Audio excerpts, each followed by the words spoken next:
Hi, everybody. I'm Brendan Murphy.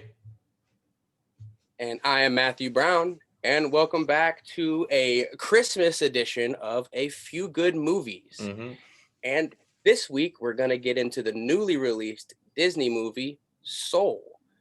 Before we go down that train, though, let's go ahead and let's do the dirty work first. Go ahead and like, comment, subscribe. Do me a favor. I implore, please just share with one person. Anybody who watches this week, share it with one person. It would mean the world to us. And So, that's it. I think let's get to it then. all right. Like you said, Matthew, we were talking this week about Disney Pixar's new film, Soul, directed by Pete Docter, his fourth film, the director of such great films also as Monsters, Inc., Up, and Inside Out. And anyone who watches any of those movies knows that with a new movie from Pete Docter, we're in for an emotional roller coaster. And I feel like we were not shortchanged at all this year. Christmas Day, we got a nice little present from the Disney Corporation. We got Soul. So, Matt, just straight up, let's get the ball rolling. What did you think of the movie? Just generally. Whew, it's a heavy one, man. It was Sure it's a tearjerker, and I tell you what, just some personal things going on in my life, man. This movie, it really resonated with me. Mm-hmm. It's Pete Docter yet again, man. He really is the doctor because he knows how to give you he knows how to prescribe you what you need, because it couldn't have came at a better time. This movie is for sure. Wow. I don't know how he's able to do it, but how you can take a kid's movie and have it be have such a rich and deep Mm-hmm. meaning, and multiple meanings at that. And it's just like huge life lessons. It's really For sure. it's again, it's why these writers for Disney just always get the credit, because they really know how to knock this stuff out of the park. Yeah. I mean, talk about coming at a perfect time. And obviously, you can't know this when you're making the movie because obviously, like, this was supposed to come out during the summer. Right. So already had been like years in the making, obviously, because it's a Pixar animation movie. These things take forever to make. This movie looks like it took like 4 or 5 years to make. It looks incredible. We'll get into just how this movie looks eventually, but like a movie that's all about appreciating life and all the little moments, all of the just like day to day kind of bullshit. It's like kind of how we're all feeling right now. I feel being locked up inside. Yeah. We wish we could go on the fucking subway and not have a panic attack or whatever. Like there's that shot that's in the trailers, or like that's in the press, where he's just like staring out the window like, this is nice. It's just like I kill for that right now. To be around any kind of people. But yeah, it's a very beautiful movie. I think it's also, you talk about like multiple meanings and everything like that. I think it's also a movie, and I don't think there are many of these, but everyone can kind of find their own little corner of this movie in kind of how they feel, because I feel like it's a very ambiguous movie. Like it's not really kind of like, it's not a direct path, I feel like Sure, yeah, say definitely. movie like maybe like say like Christopher Nolan, like an Inception or like anything like that, where it's like this is the straight and narrow path, like this is where we're leading you down, like kind of deal. Like it has a lot to it. I feel like there's a lot to think about while you're watching it. Yeah. And it's got so many great ideas. All the stuff with the great beyond and the great before was really cool. I remember like obviously like, so Inside Out was one of my favorite Pixar movies. Like one of the most emotional experiences I've had in a movie theater. Like fantastic movie. I'll never forget it. One of my favorite movies of like the last decade or so. So obviously I was very excited for this one because it's Pete Docter's new movie. And it's like, I don't know, it feels like one in a piece with Inside Out, where it's just like they're both asking similar kind of questions, where it's like Inside Out is asking, why do we feel? And this movie is just like, why do we live? Literally, one of the characters, 22, is like, why the fuck should I go down to Earth? That looks like fucking shit down there. I have no reason to want to go down there. Sounds awful. Yeah. So, and I love how it's just like a journey of them like trying to answer these questions. And I don't want to get into anything too spoiler heavy at first. I think we'll just like give our general kind of stuff. But yeah, I think it's a high watermark for Pixar over the last couple of years, like especially after because what have we had the last couple of years? We've had Onward, we've had Toy Story 4, we've had a couple others, but I feel like this is one of the ones that stand out of that class, Sure. especially since Inside Out, which I think came out 2015. I think that sounds right. But yeah, like it's in that same league as like maybe Coco's a little bit better, but like it's still in the same like conversation. I feel like out of like this last decade of Pixar, like it's top tier, 100%. Definitely. And I think it's like we're talking about some pretty heavy, serious stuff in this movie. Yeah. And it's a children's movie. And they do it lightheartedly. Mm-hmm. Because like I'm sitting there watching this and I'm like, wow, we're starting this movie with somebody facing the great beyond and going into it, and then they're scared of it and they're like running out. And I'm like, holy Mm-hmm. big heavy life stuff right here. Like I these are questions. I mean, I guess almost in a sense, it's almost perfect that they did this as like a Disney movie because Mm-hmm. I don't know how you make this as like a regular movie. You know what I'm saying? Yeah. I don't know if I'd be able to face it. You know what I'm saying? Yeah. Like, I would you're like, say wow, there this is kind of is, yeah, I would say there is a movie that like, if there is a movie it's taking influence from, it's this older British movie. Um, it was called A Matter of Life and Death in the States. It's called Stairway to Heaven in the UK, directed by Powell and Pressburger. It's about this World War II fighter pilot who goes down and is supposed to have died, but he stays alive. And essentially, the people up in like, I guess that movie's version of like The Great Beyond are like, well, like we got to get him back, right? Like, what's going on here? Like, he can't just like go down in a fighter jet, like supposed to die, and he just doesn't. And essentially, it's like these people up in like kind of like heaven kind of deal, I guess. I forget exactly what they call it, but like they put his life on trial a little bit is a weird way to put it. Like they literally have a trial, like should he like have to come back here or should he stay on Earth? And it like asks these same kind of questions. Because like that staircase is kind of like an updated version of how people going to the afterlife is depicted in that movie. okay. And I love how they kind of update it. But that's a really great movie. If anyone wants to like check it out, it's really fun. I mean, any Powell and Pressburger Oh, is fantastic. And like those two are like one of the biggest influences on Scorsese too. Like okay. Nice, nice. like the Red Shoes is a huge influence for Scorsese. Like he talks about how like essentially he remade the Red Shoes when he made Raging Bull. He just like traded out the shoes for boxing gloves. Um, like it's one of those few things where like you see a filmmaker really nerd out about something. Like he has like the signed shoes from the directors and everything like that. Like it's one of those like bigger projects that he spent like restoring so that like it looked as good as it could like today. Like I have that nice Criterion Blu-ray on my shelf. Like it looks gorgeous. Nice. But yeah, Nice. for sure. But yeah, it's very unique, especially for a kids movie. And it's like I know Pixar usually tackles these kinds of things. Mhm. Obviously we have Inside Out. Coco, I feel like does a great job of this kind of stuff too. Mhm. Toy Story also has these questions of like, why do I exist? What is my purpose here? Who do I serve? Like, what am I supposed to do with my life as this object?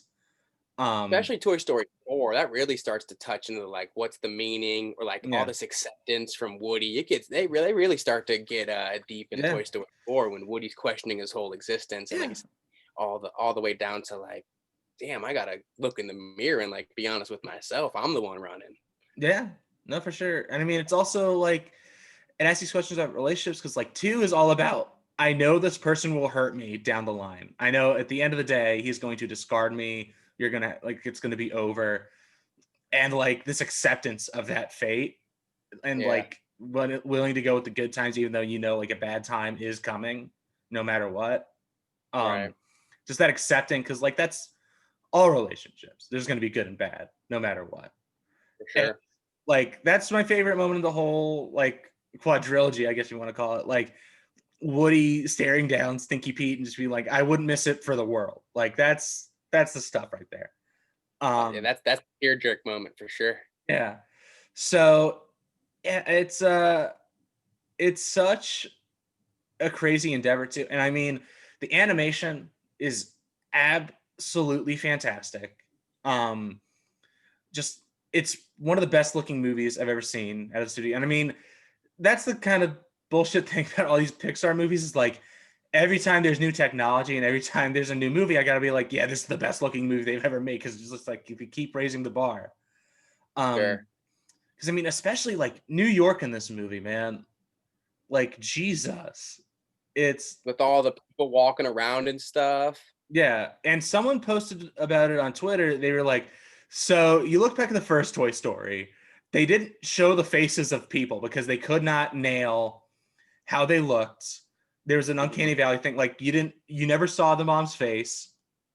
Yeah. All the other kids at the birthday party are just models of Andy that you just don't see their face. Like literally, like they couldn't do it. And then you look at this movie and they built like a fully operational city with masses Yeah. of people. All the faces are very detailed.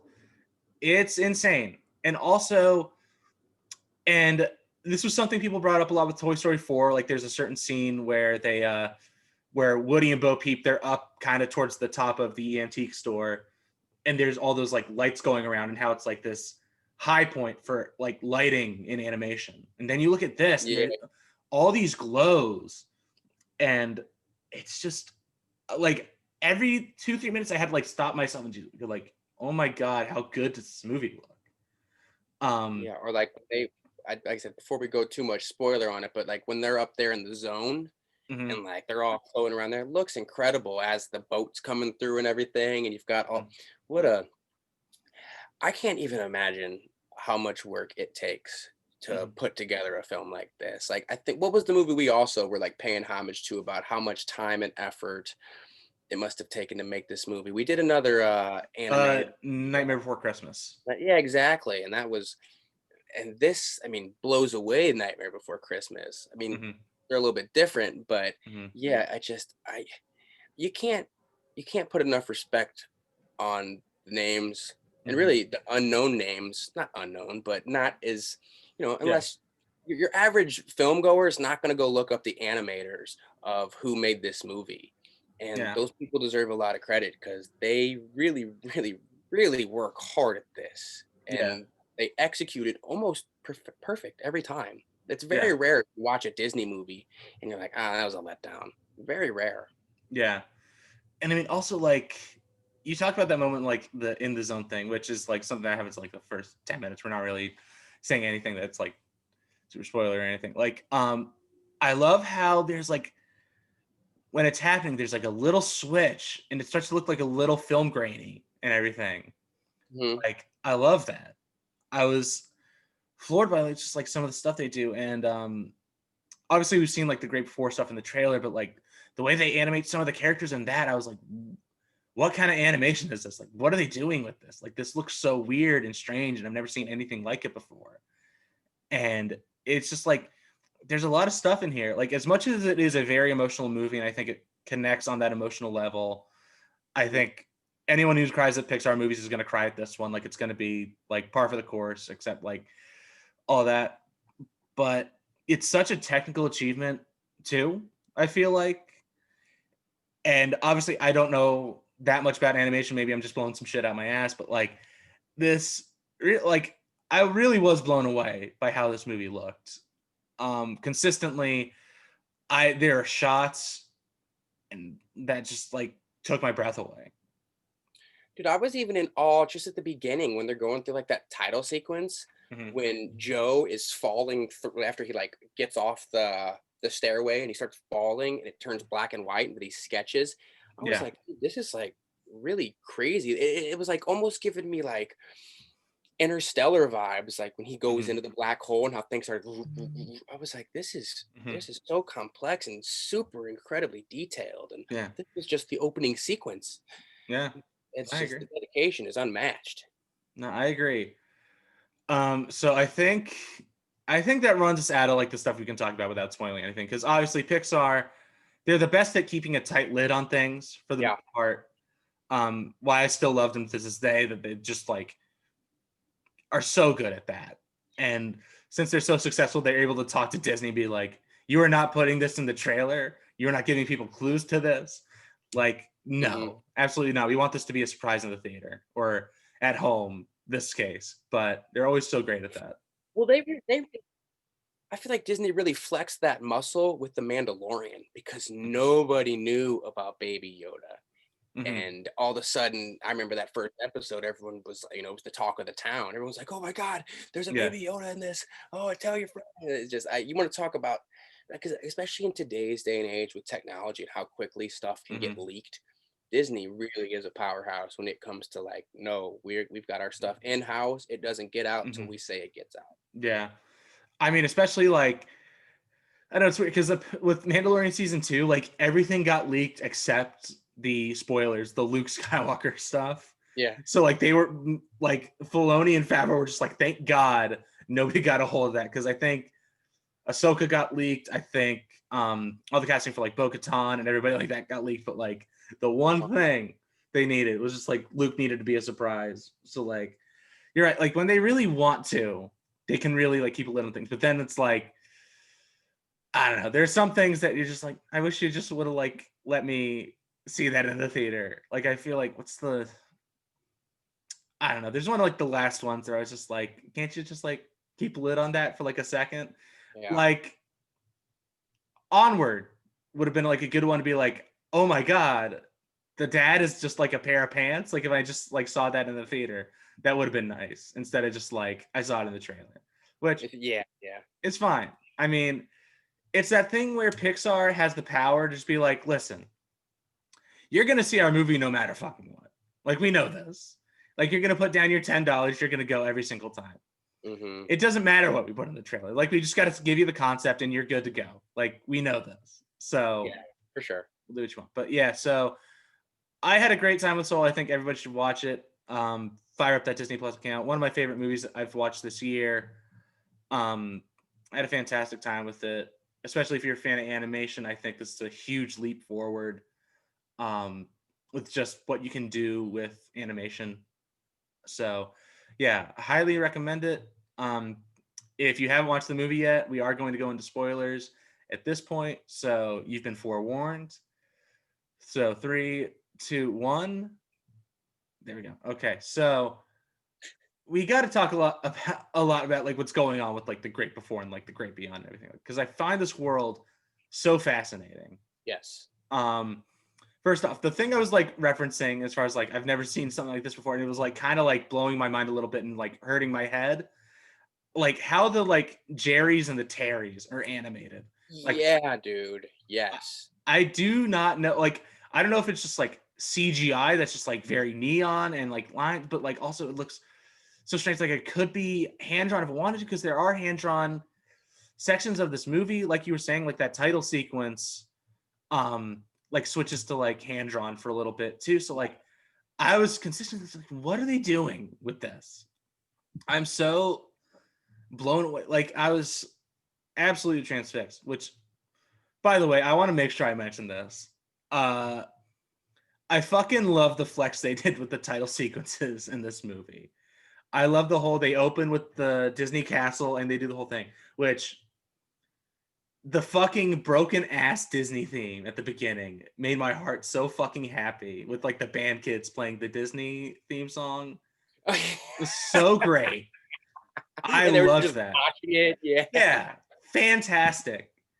I love that. Like that immediately is such a good little touch to lead into the movie, and then just like hard cut to Joe at the chalkboard, and then 10 minutes in when he finally like gets to the great beyond and he like falls down, it's like Disney presents a Pixar movie. I was like, ooh, okay, all right, I see what you're doing. Okay, and then they were ready to swing for the fences. Once that happened, I was like, wow, they're playing ball today. Yeah, a film by Pixar, and then nothing for the rest of the movie, and at the very end, Soul. Like that's my shit right there. That's my shit right there. I love that. Like it's one of those weird things. It's like the I don't know, like it's like the billing of the actors at the end of the movie where just like I love predicting the like with this person and Samuel L. Jackson. Like that's one of my favorite things. Like one of the like every time the Marvel movies do like and Samuel L. Jackson is Nick Fury. Like when you do an and as at the end of your movie, like I'm always like hell yeah, and it's like I love that. But and Christopher Nolan does this a lot too. I'm pretty sure he did it with Batman, all three of those movies. I think he did it with Inception. But just like cold open, we do the logos and everything, but we don't give you the title until the very end. Like I really like that shit. I don't know what it is about it, but I think it was used very well here. Just a quick little side note on that. Yeah, it's like they do. It almost reminds me of like Breaking Bad in a sense, just in terms of like before you even get to the title sequence. Obviously, they do that in the beginning of the show, but before they ever give you that title sequence, they give you that opening scene that sets the tone, and you're just like, oh, okay, this is what we're gonna do. All right, now I'm locked in. I love that little like hook that they do, and it's honestly, I don't want everyone to do it because it would be overkill. But it's like one of my favorite. When I see a movie that does that, that drops you into the middle of it before you get anything, I always seem to be more interested in those movies because instead of it being like a narrative where it's like, this is Bobby, this is Billy, this is who they are, and then you start, slowly building up. I like that you just boom, you dropped in because for me, immediately I'm like, okay, now I'm hooked. I need to figure out what is going on, who are these people, and then they start working backwards from there. That to me is like one of my favorite things. Any movie that does that, for sure. I mean, speaking of Dark Knight, that cold open bank heist obviously great, and dude, I'm the best. Yeah, and Inception, like those are always good. I mean, any heist movie that does that usually works. I mean, Heat, obviously a great one. The Town, Reservoir Dogs. Right at the beginning, he's screaming, driving away. He's like, "You're gonna be all right. You're gonna." And then all of a sudden, we go back and they're at a kitchen table, and all of a sudden they're at breakfast, and you're like, "What the hell? How do we get here?" No, for sure, for sure. It's just like also, I think another great thing they're doing, which I'm so blessed we got two of these this year with Mank, but they also know they have a Trent Reznor and Atticus Ross score, just like in their back pocket that they're going to be able to pull out through the whole movie. Is that who scored this movie? Yeah. Nice. Very nice. For sure. Another great score, by the way, just absolutely fantastic. Like it's one of those just like you always hear people like talking about like music to write to. Like this is going to be one of those for like a while. Like it's so great. It's so low key, but like when you really listen to it, like it's really great. I really love the score a lot. But like I love that just like that cut to black, and they let like Reznor and Ross play with it a little bit. Like it sounds like they're the ones kind of driving that opening credit sequence. Like at least him falling. Like it seems like that's all built around their score. I'm not sure exactly how that works. I don't know if like what's the score you want to open the movie with, or like here's an animation sequence we got, like score it. Right. I can't speak specifically on this film. I do know more times than not they shoot it first, then they would score it accordingly. But I can't speak specifically on this. Yeah, for sure.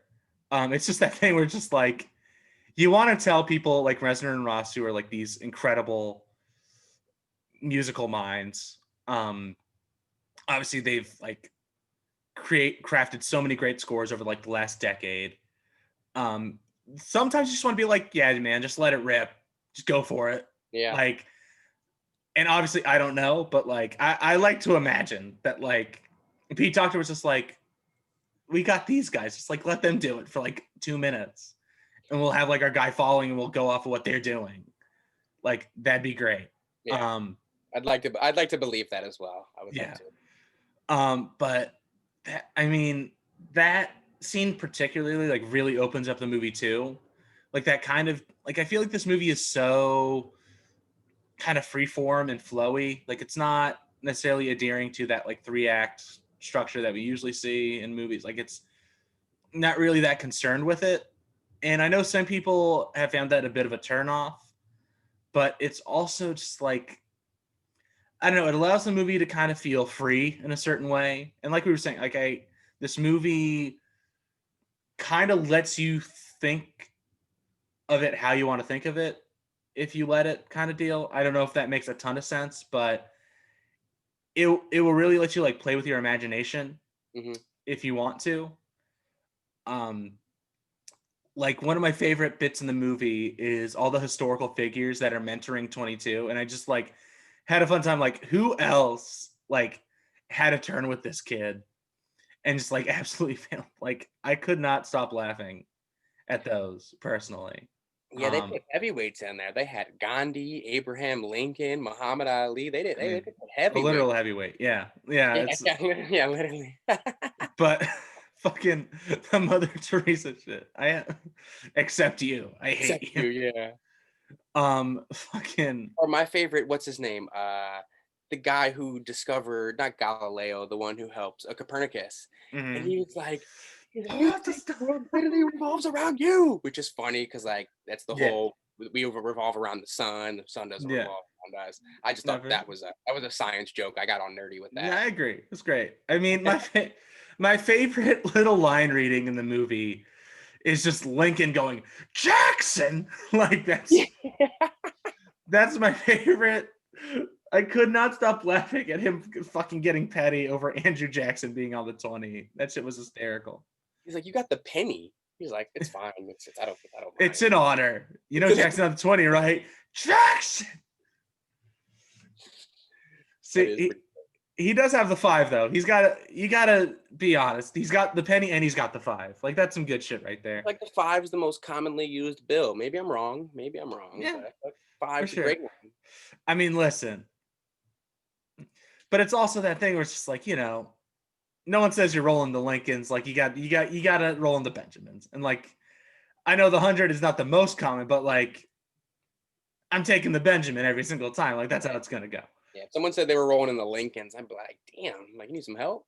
Yeah. You want me to need anything, or what can I do for you?" Like you can I buy you dinner or something, man? Like Yeah, this one's on me tonight, brother. for sure. But it's such an interesting like how it's set up. And it's that thing where I don't know, I'm so surprised because Pixar is always so good about this kind of stuff, all the world building and really setting up kind of how their ideas are going to work for the rest of the movie. I love the counselors. I really love Terry, who I want to make sure I get the name of the actress right. Rachel House, a Yes, great voice performance as Terry. Consistently had me laughing every time she was on screen. Um, you know her from Hunt for the Wilder People and Thor Ragnarok. She's absolutely fantastic. Um, just I love a person who just like is so persnickety about this kind of shit. Like the one person off on the count is great, and now everyone's just like, yeah, that's fine, man. Like, don't worry about it. Like, we're all good. That's great. And how she's just determined. And she has her great little moments. Like, I love her sneaking around New York whenever she gets out. And the person she freaks out, who I think is voiced by Daveed Diggs, just the little talk she gives him, just like, hey, buddy, you're just going to forget about this, right? Like, it's not your time. It's all good. Don't worry about it. but then it's like, but seriously, lay off the processed foods right there, and the chips, just in his That's so face. great. He's shell shocked. He Yeah, can't believe it's what's fantastic. I would be too if all of a sudden I got ripped into the afterlife for a second. They were like, "Oops, sorry." That'll get you. That'll Yeah, get you every time. dude. Um, which I think we should probably start talking about Joe in 22 a little bit. So Joe, voiced by Jamie Foxx, really great character. I like him a lot. I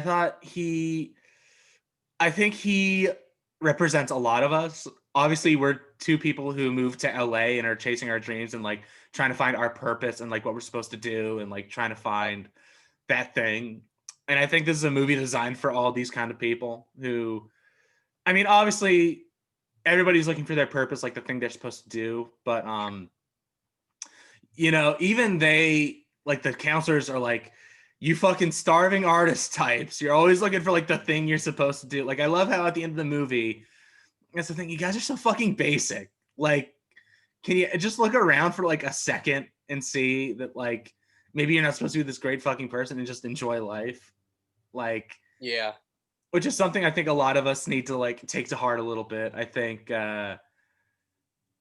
obviously like Dude, I need it more than anything.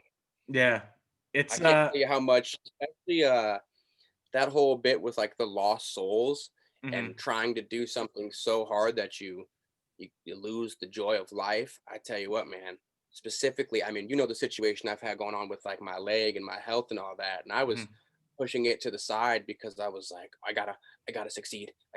I'll be in the film industry and that'll take care of all my problems. mhm. I truly it was a little heartbreaking when I was watching. I'm like, damn, I might be a lost soul. Yeah. I gotta really pick myself up right now. This is Yeah. crazy. Which talk about another interesting part of this world. The fucking stoner boat is fantastic.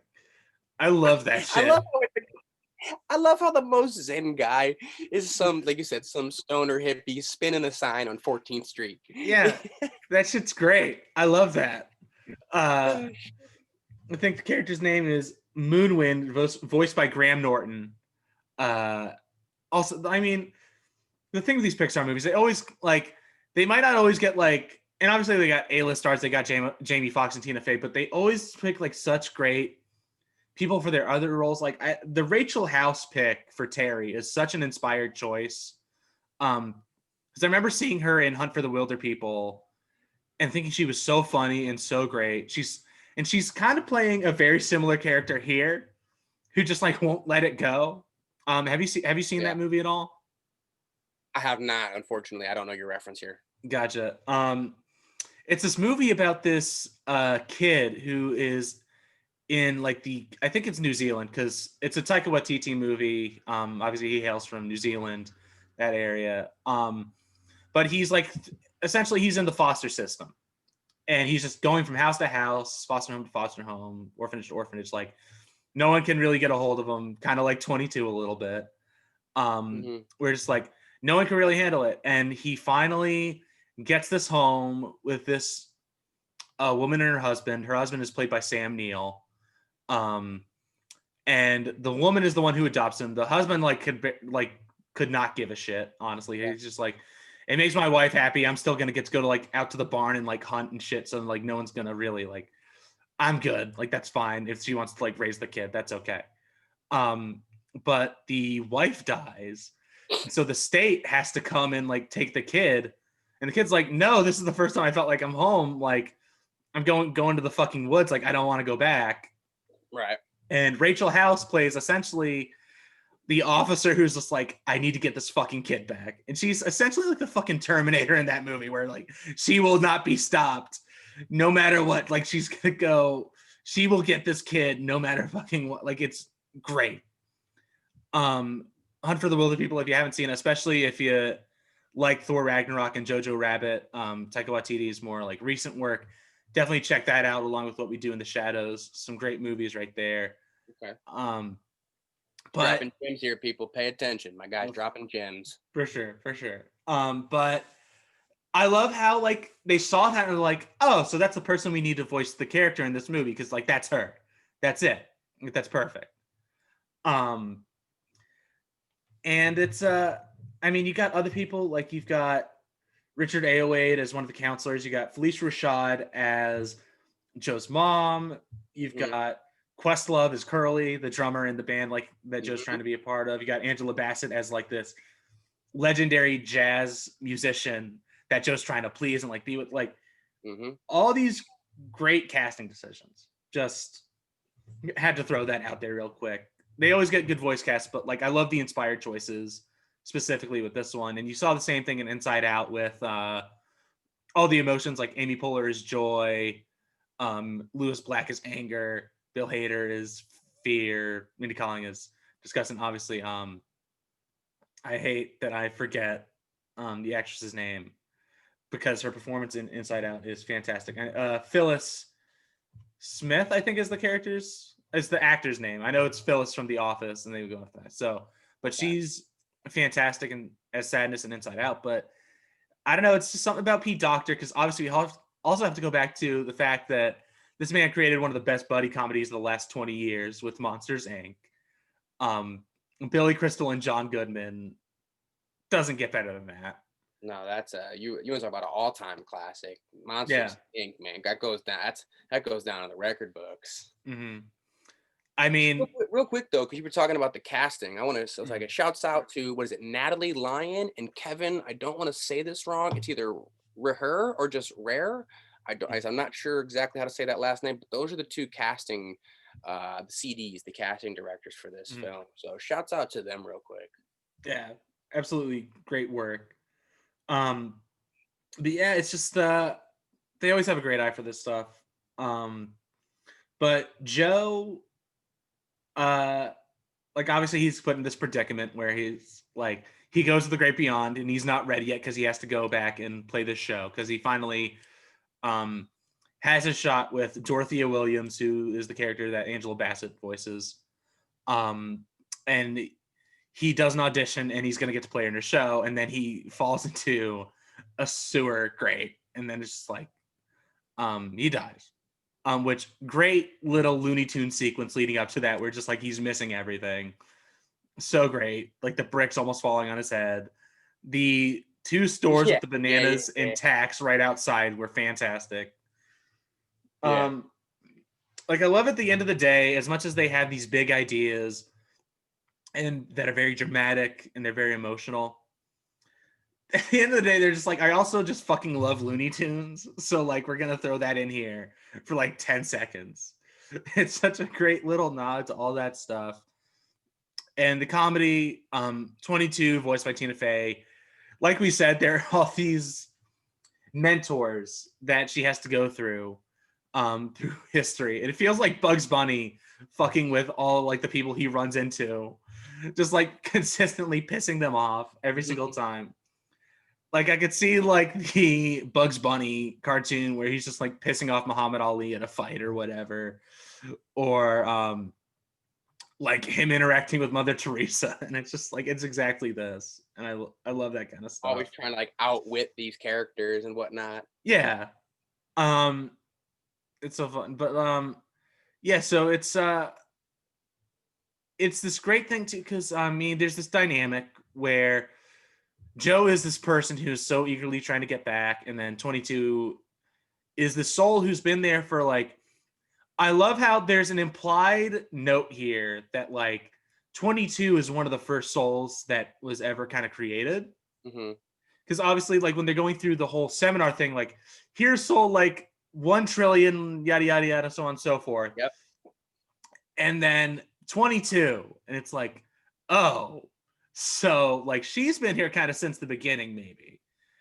Like it's been a long road, like so many people, like everybody has met 22 in one form. Like everyone has, and everyone throughout history has maybe had their like run-ins with 22, because she just like does not want to go.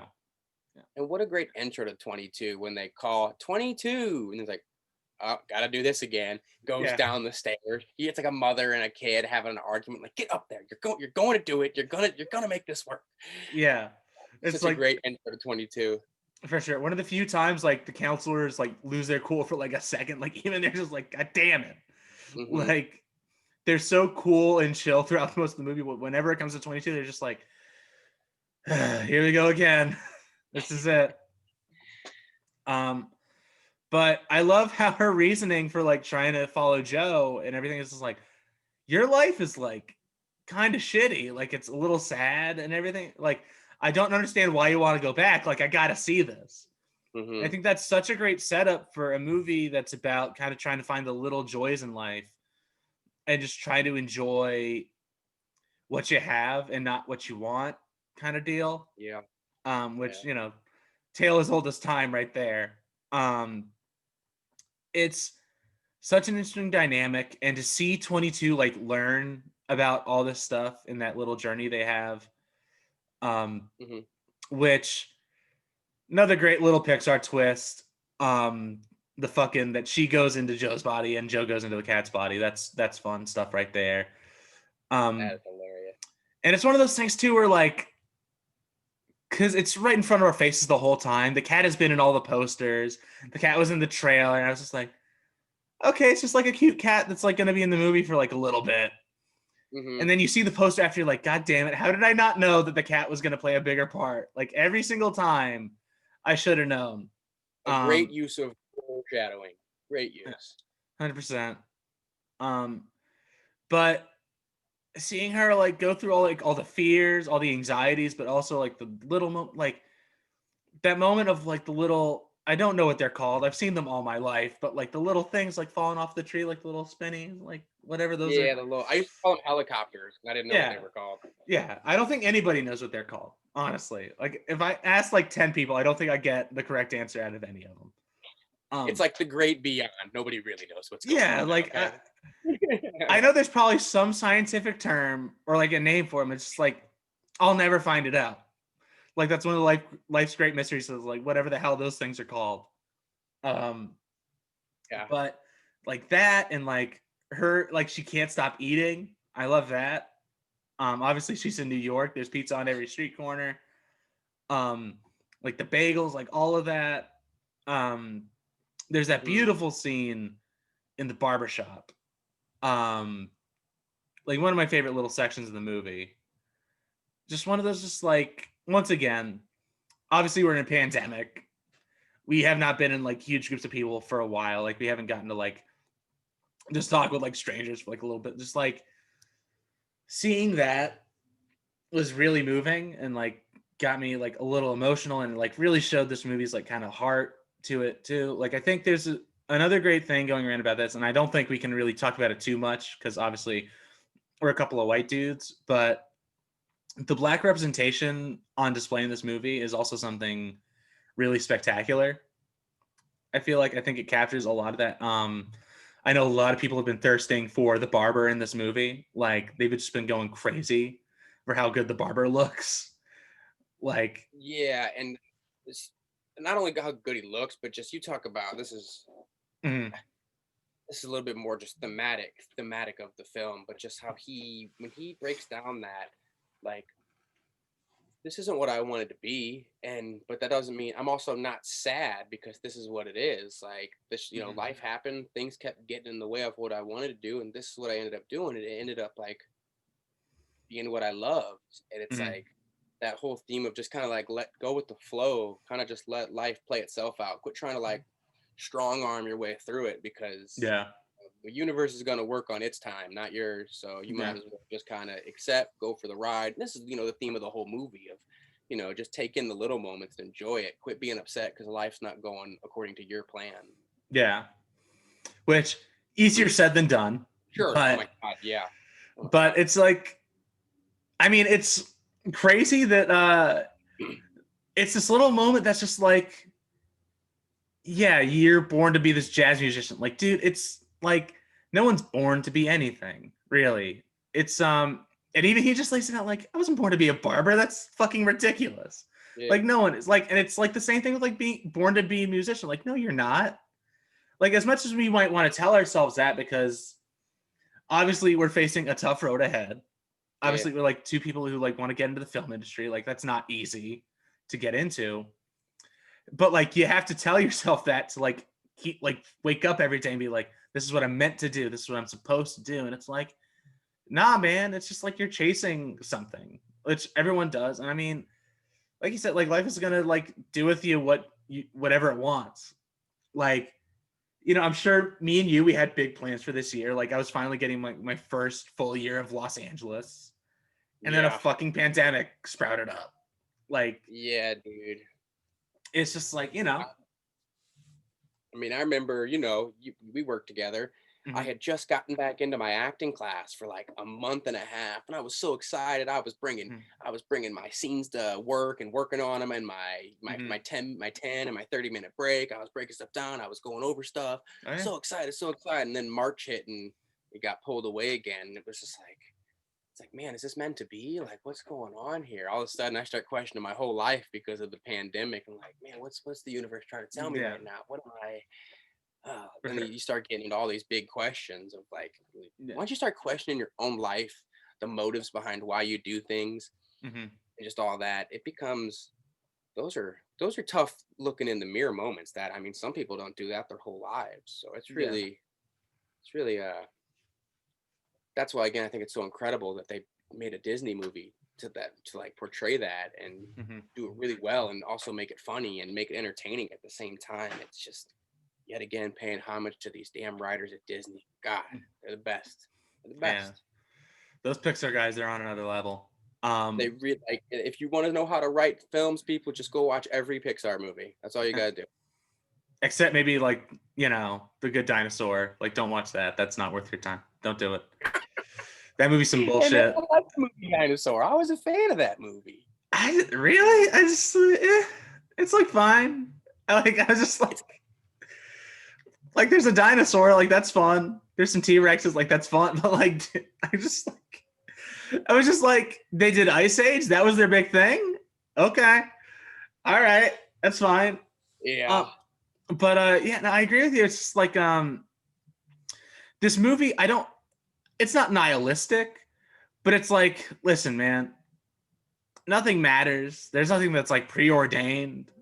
Like, and it's that thing too where it's like there's no like meant to be. There's no you're supposed to do this is your purpose or whatever. There's none of that, but like it's doing it in a way that's like kind of hopeful and joyful, which is I think a very hard thing to do, to tell people like, dude, it doesn't matter. Like none of it does. You just got to live your life. Like that's it. Like go with the ebbs, go with the flows. Just ride the fucking ride, essentially. Yeah. And I love how at the end you really don't even get a clear answer of like, did Joe go? I mean, I know he's supposed to go there that night, but we don't know if he gets success in it or if he botches it. And it's like, that's not the point. The point is he's going to take in each breath and enjoy each moment, regardless of what happens in that music or just anything. It's just like, it's all the little moments, how really important they are, because really life's nothing more than, and I love how when Joe is showing 22 his life, and it breaks down how, like, it's just a series of moments. That's all life is all these little moments accumulated into this macro thing that is your life. And it's like, that's why you can't blow past all these moments and just like, it'll be good when I get to here. When I get to here, it's like, no, you are here. Make it good while you're here. No, I mean, when he does get to the big jazz show and he like fucking kills it and he's amazing and everything like that, he leaves and he's just like, that's pretty okay, I guess. Like, I don't know, like he's like disappointed. And I feel like that's just kind of, I've had this a lot personally, where it's just like those expectations, they're never going to be met, no matter what. Life's has this funny way of like always kind of letting you down if you have a certain mindset. Definitely. And it's just it takes a very interesting look at that kind of stuff. But like you said, like I love how those moments that you see in that first like Hall of Memories or whatever they call it, whatever the name is, where like they show all the moments of Joe's life, that big room. But the fact that they like all the moments that are like kind of sad, like him eating alone at the diner, like him just like riding the subway, like all this like head down, like all that. But I love how like at the end there's that montage where he's like sitting by the piano where he's just like, you know what, all that stuff is like pretty great. Like the taste of pecan pie, like looking at like a sunset or like whatever. Like, and it can be a little corny and cheesy if it's not handled right. Yeah. But like it works so well here. Like that montage at the end, like had me in tears of like him like playing with his dad, him like with his mom on the beach and like that's when like that was the big cry moment for me, was that little montage. Especially with everything that's gone on this year, like really kind of hammered it home. Yeah, this movie couldn't have came out in a more perfect year, I swear. Yeah, it sucks that this is how it had to do it, but right. I mean, did Pixar start the coronavirus? That's the thing. That's the thing we have to ask ourselves. To set up Soul for her great success. Listen, obviously the animation department is always killing it, but I feel like we gotta like do a little bit extra. Like, what can we do in like the science lab real quick? Like, what's going on there? Like, really hammer home the point. Like, no, you just got to enjoy life a little bit. Like, it's just, it Let's really start a did. worldwide pandemic so we can really hammer home our idea of a Disney film. Yeah, that's why. That's how it happens. That's 100% how it happened. I mean, listen, is it more ridiculous than the fact that like Borat 2 Kazakhstan started the coronavirus? Listen, it's not that outrageous of an idea. That's all I'm saying. We have to consider it. Yeah, hey, at this day and age, you got to consider everything. It's something Right. to consider. It's the best way I can say it. I tell you what, it's a more sane thing than most people are saying these days. So like, why not? We're not going to get into what people are saying because that's eggshells. But yeah, you're right. Some Yeah. things people are saying is way out there. A little bit. We'll let that go though. Yeah, but yeah, man, I agree. It's just I hate to say it because like it's just like a movie that's just about enjoying like the mundane. Because like obviously before pandemic, like yeah, like I was just like going through like just kind of being like day in day out, like oh great work, like here we go again, and like just not really taking stock of like kind of how good we had it. Yeah. You know, like I remember, and I'll never do this again. Like I'm going every fucking day of the week and whenever I want to, but like I remember just like wanting to go to see a movie in the theater and being like, I'm a little tired. I don't think I'm gonna do that tonight. And how I'd fucking crawl through glass to go to a fucking movie theater again. Yeah. And it's just like, you know, like specifically like towards the end of this movie. Because I remember obviously like when I watched Inside Out and I made my little brother sit next to me after I cried in front of him for like 20 minutes. Just like we sat through the credits because like whenever like I have like a profound experience or like really enjoy a movie, I'll sit there and I'll watch the credits because like, you know, it gives you that like kind of zen moment to really like think about what you just saw, Yeah. really sit with it for a second. Because as much as I enjoyed watching it at home, I feel like I lost something by just like, oh, and now I turn it off. Like that's it. That's over. Yes. Like I love the ritual after a movie theater, and I always try to prolong it, like sitting there in your seat towards the end of the credits. And I'll tell you what, I'm gonna sit till the end of the fucking credits every fucking movie I see now, honestly. I'm not leaving until the guy who's sweeping up the popcorn tells me to leave. And listen, I was that guy. I get to be the person who sits there the whole time. I did my time. I served my nickel. You understand me? Exactly. I'm going to sit there every single time just because, like, I miss that feeling of like having that. Just like I can sit there with the movie for a little bit. I don't have to go back to reality just yet. Like that's such a bummer to like have to like, oh, okay, now the movie's over. Click. Like that's the worst. Yeah, I think I had this conversation with my brother-in-law just like 2 days ago about how it's, you know, it's not the same and how much we really miss out by not going to the theaters. And again, for a personal experience and for, like you said, that group experience, you really miss out on those group experiences and everybody seeing something for the first time and hearing those reactions and being like, I don't know, it feels almost like a family thing. Like everybody signed up for the same thing. It's like, all right, we're on this ride. Let's see where it takes us. And there's something magical about it. I mean, that's what makes the movies the movies. That's why, you know, films are what they are today, because it allows you to go to different worlds and stuff. And yeah, it's fun taking trips solo. It's great and all, but man, there's nothing quite like when you get a bunch of people together to go on that same journey and just have that experience. I mean, listen, I've had my solo journeys in the movie theater, some of the best times of my life. Like I love pulling up at a 10 a.m. screening and no one else shows up. Like that's fantastic. I love that. It feels like a little miracle every single time. Like I remember it was like my third or fourth time seeing it because I'm a fucking degenerate. But like I remember they released Greatest Showman in IMAX and I went at like a 10 a.m. I was the only person in that IMAX theater. It was the one time like an IMAX theater that had happened where I was just like, me, this is it. This is all I have right here.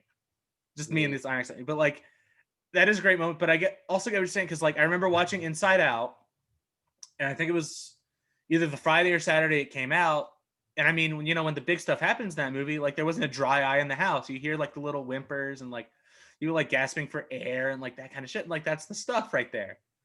Yeah. Or another good example, I know we both saw Once Upon a Time in Hollywood in Yeah. theaters, and you talk about that end sequence. Oh Yeah. my God! I mean, don't get me wrong. I saw it by myself, still a great sequence, but it's Mhm. not the same when you hear people going, "Oh, oh, oh," I agree. losing their shit because it's such a crazy, chaotic, unexpected Mhm. scene. Gotcha. And I agree. And I'm lucky I got one more of those before this started. I think we talked about this. Did you see Invisible Man yet at all? No, but we did talk about this. I'm positive we did. But yeah, like there's that moment in the movie, and anyone who's seen it knows it, but like gasps all around. So great. But it's not even that, it's just like I was saying, like there's just that because I feel robbed from this movie because I feel like I wanted to have those like minutes where I thought about the movie, really. And obviously, like I'm at home, it's Christmas, I'm watching it on my brand new PlayStation 5, which thank the gods I got the PlayStation 5. Like good shit right there. But like, it's like I ended it and it's like, okay, what's next? Which is the worst. Yeah, I hate that my brain is programmed that way, yeah, but it is. And the theater gives you um that experience where you can just like sit there, think about it for a little bit.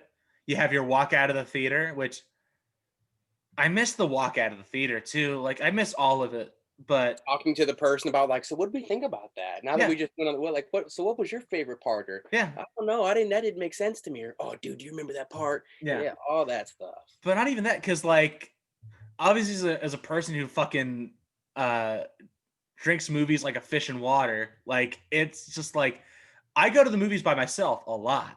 So Hmm. it's even just like those moments alone with my thoughts, just like walking out Yeah, and being like thinking about it, and there's that feeling you're leaving with.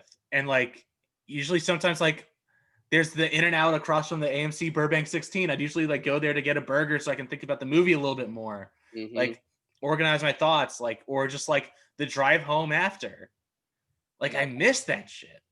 And I think a movie like this coming out on streaming, I think it's a good thing. I'm glad we got to watch it this year. It was one of the movies I was most excited to see. I'm glad I got to see it. yeah. Um, and I'm glad I got to see it in the safety of my own home because, like, Jesus Christ, it's insane out there. But Especially in Los Angeles at the moment. yeah, but it's like I would have killed to have that for this. I really would have Hmm. because I specifically remember like how much Inside Out affected me and how happy I was to have those moments outside of the theater and like that drive home with my brother where we talked about it and everything like that. And it's just like it's a bummer. It's a real bummer. And I know we talk about this almost every fucking week about this shit, but like it if anything like that just like tells you like where our minds are during this whole fucking thing. Maybe it's a time capsule. We're just like I wish I could go back to a movie theater and see a movie.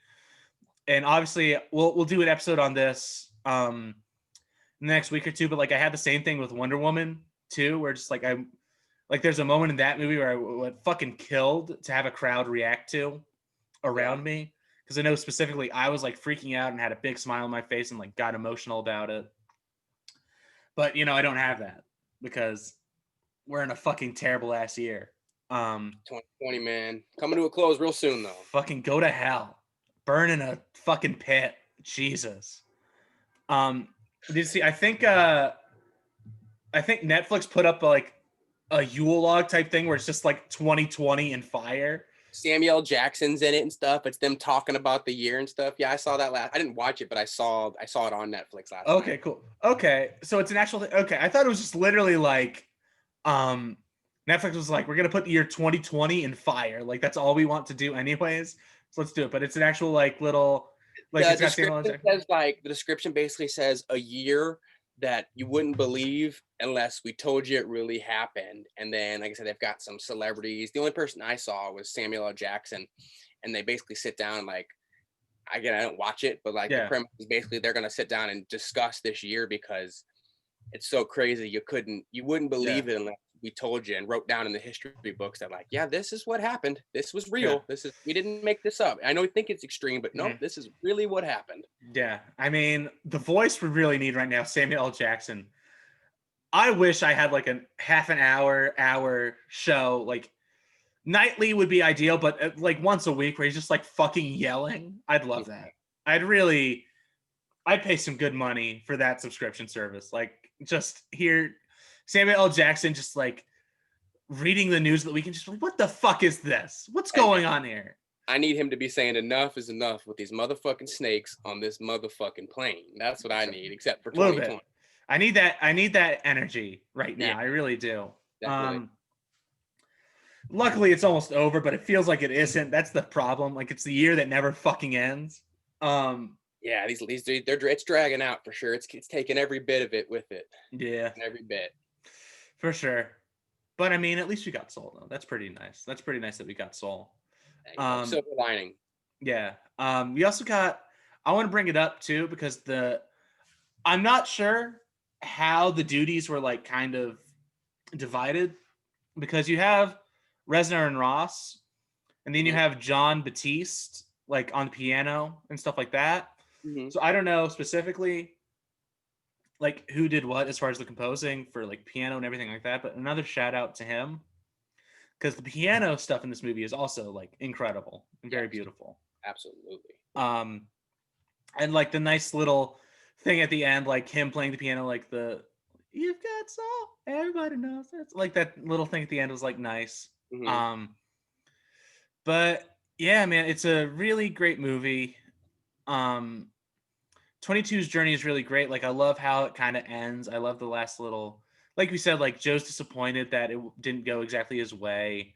After kind of having this like blow up moment where like he's essentially saying that 22 only wants to live now because she was experiencing like his life and his body and everything like that. And we haven't really gotten into the internal of 22 at all. We've kind of gotten into Joe's, like how he's like searching for this purpose, or he has his purpose, or at least he thinks he has his purpose.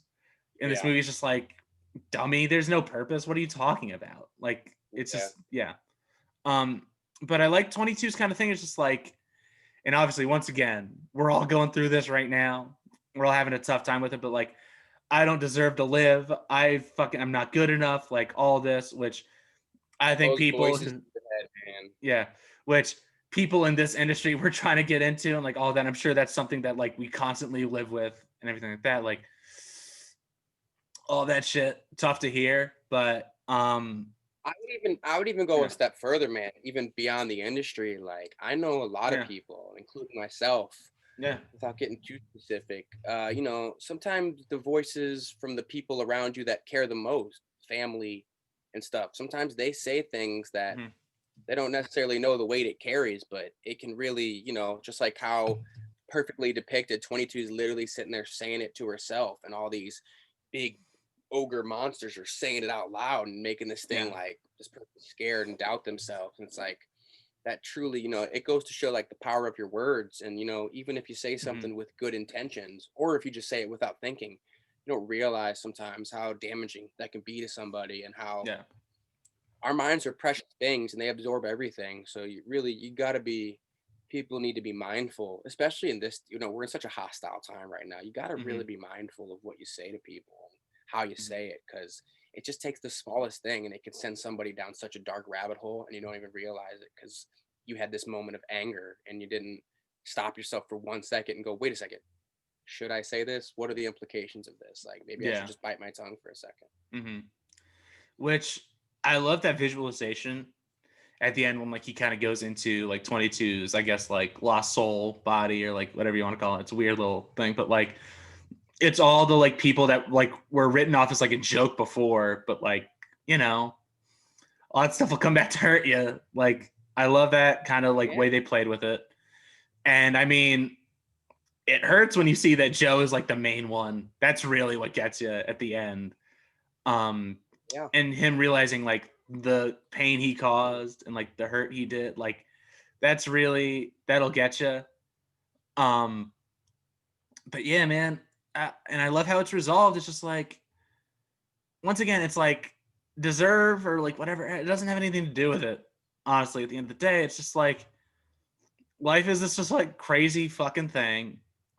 There's no way to grasp onto it or like really understand it. or like really try to, you know, get a hold on it. And it's a really stunning realization, especially how heavy that realization is for a movie that's marketed towards kids and mainly like supposed to be for that demographic. Right. I don't know, it's a really great little message, I feel, especially to set kids up with, because I feel like Inside Out had such a great message of like, you can't just feel joy all the time. You have to feel everything, because if you don't, it's never gonna, like, it's just gonna feel hollow and not really work. And like having those mixes of emotions are like, it's gonna result in like kind of the bigger emotional like growth and development and just kind of overall like better life kind of deal. 100%. And this movie to kind of like take another similar, just like, you know, man, there's fucking 7 billion people on this planet. Like, not everyone has this purpose, and like no one has this purpose. No one has this like, you have to do this, you have to be that. Like, it's just all like trying to enjoy what you can while you can. Like that garbage truck outside my fucking window right now. That's Shout out to the garbage truck. Dude, fucking shout out. You just got to ride with it.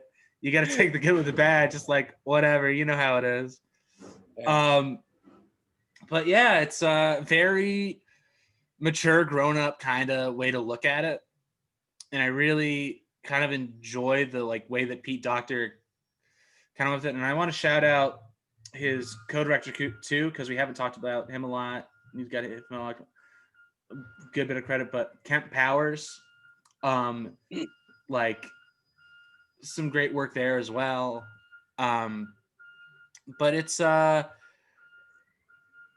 very interesting that this is like the movie they decided to make with it. And yeah, I'm just very happy it exists. I love the last little kind of sting of the movie where it's just like the last line, just like, I'm just gonna live every minute of it. Like, you know, it's simple, but like we said, easier said than done.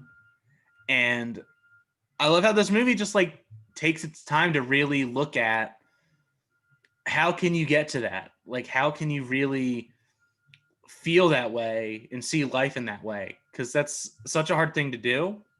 Yeah. But yeah, you feel like by the end of the movie that like he's finally learned that. And I love the last fucking thing we do with Terry, where it's just like, oh look, Terry over there. Click, like that's great. He's like, were that's you great. even talking? I don't even fantastic. know what you were saying. Yeah. I love that, but it's you know, it's really nice that like you have like, to kind of sum up a little bit, the story of like this soul that like doesn't want to go to Earth and doesn't want to live because it sounds like a fucking shit show, which it is. You can't say that it's not. It has its ups and its downs. Sure. But because obviously like the way this movie looks at Joe's life in the beginning is like, it's not great.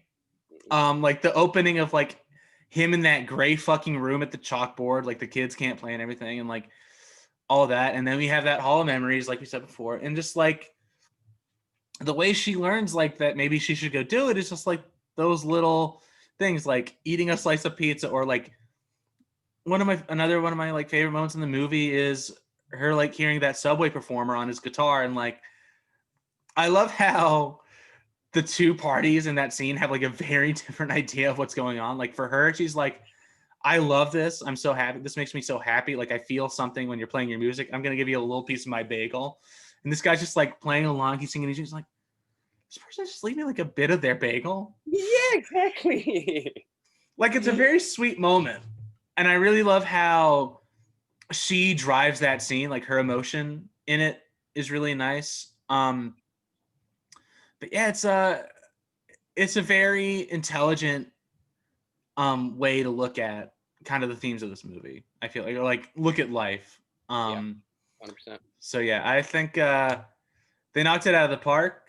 I don't know where I would rank it in all of Pixar's things. That's a much longer conversation. Yeah, but, I think you gotta let time play out a little bit before we start answering questions like that. Yeah, but it's top tier. Like I would put it in like at least the top half of Pixar's movies, like everything like that. I think it's pretty solid. I don't know. I don't think it beats Inside Out for me. I don't think most movies could. Like, I think that's Yeah, that out top tier. um, but it's still very good and very worth watching. I would highly recommend it, especially right now. I know a lot of us, including myself, just spent the holidays kind of by themselves, um, which is pretty tough.